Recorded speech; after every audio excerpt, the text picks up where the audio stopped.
सालों पहले पीतल नगर में किशन नाम का एक किसान रहता था। वह गांव के एक जमींदार के खेत पर काम करके किसी तरह अपना घर चला रहा था।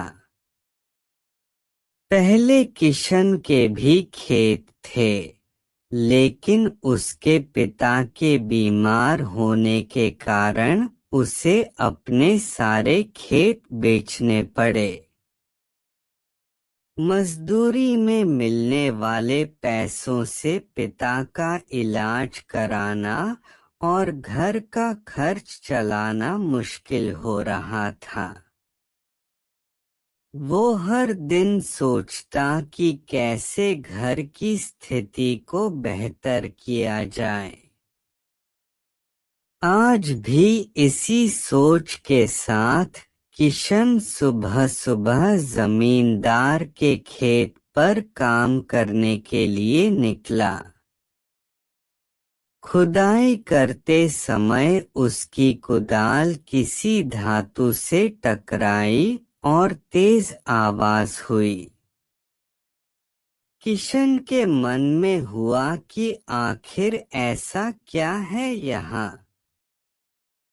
उसने तुरंत उस हिस्से को खोदा तो वहां से एक बड़ा सा पतीला निकला। पतीला देखकर किशन दुखी हो गया।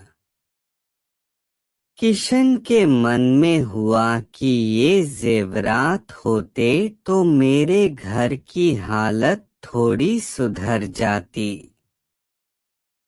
फिर किशन ने सोचा कि चलो अब खाना ही खा लेता हूँ। किशन ने खाना खाने के लिए अपने हाथ की कुदाल उस पतीले में फेंक दी और हाथ मुंह धोकर खाना खाने लगा। खाना खत्म करने के बाद किशन अपनी कुदाल उठाने के लिए उस पतीले के पास पहुंचा। वहां पहुंचते ही किशन हैरान हो गया। उस पतीले के अंदर एक नहीं बल्कि बहुत सारे कुदाल थे। उसे कुछ समझ नहीं आया। तभी उसने अपने पास रखी एक टोकरी को भी उस पतीले में फेंक दिया। वो एक टोकरी भी पतीले के अंदर जाते ही बहुत सारी हो गईं। ये सब देखकर किशन खुश हो गया और उस जादुई पतीले को अपने साथ घर लेकर चला आया।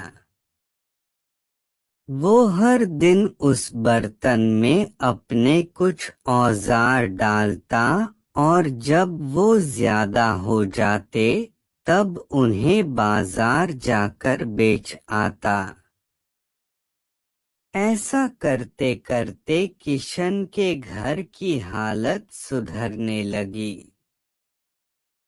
उसने इस तरह से बहुत पैसा कमाया और अपने पिता का इलाज भी करवा लिया।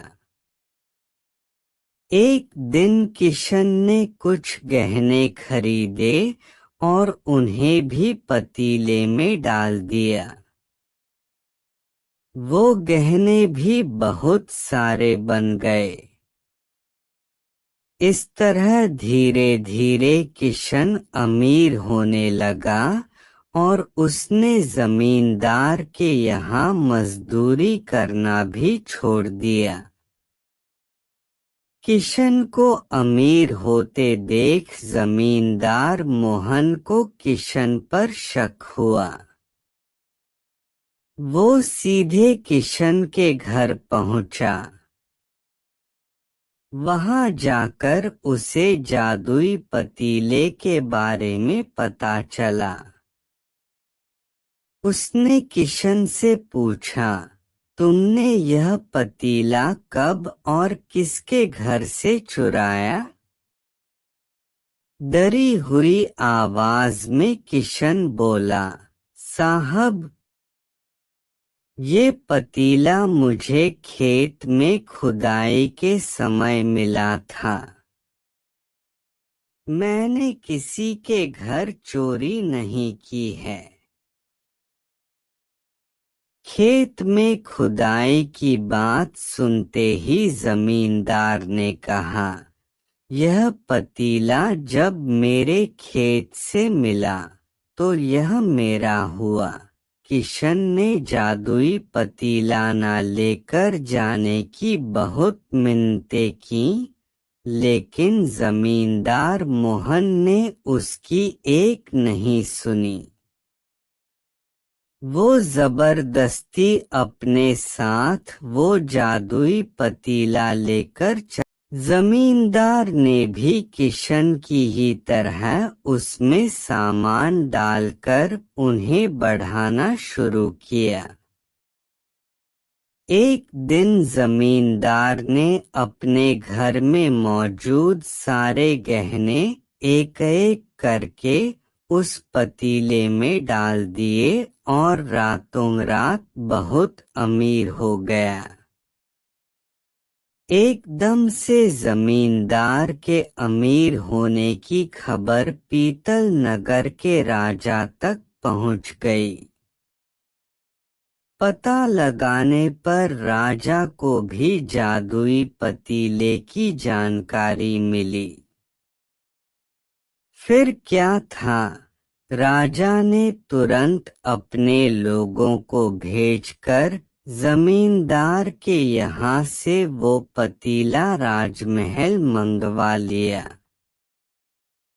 राजमहल में उस जादुई पतीले के पहुँचते ही राजा ने अपने आसपास मौजूद सामान को उसमें डालना शुरू दिया। सामान को बढ़ता देखकर राजा दंग रह गया। होते होते आखिर में राजा खुद उस पतीले के अंदर चला गया। देखते ही देखते उस पतीले से बहुत सारे राजा निकल आए।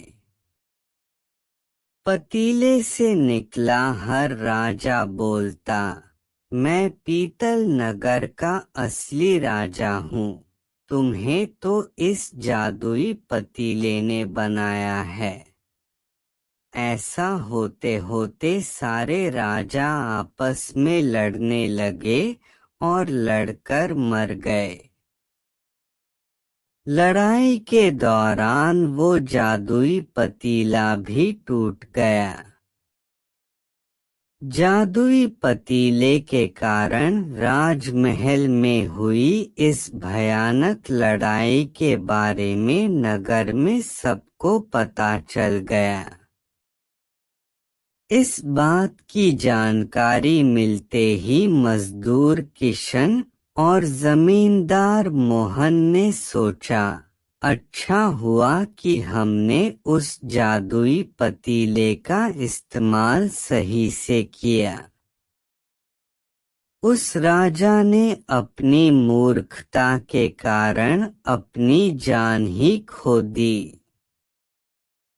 कहानी से सीख। जादुई पतीले की कहानी से दो सीख मिलती हैं। पहली की मूर्खता का अंत बुरा ही होता है। दूसरी यह कि हर सामान का इस्तेमाल संभलकर करना चाहिए। अति हानिकारक हो सकती है।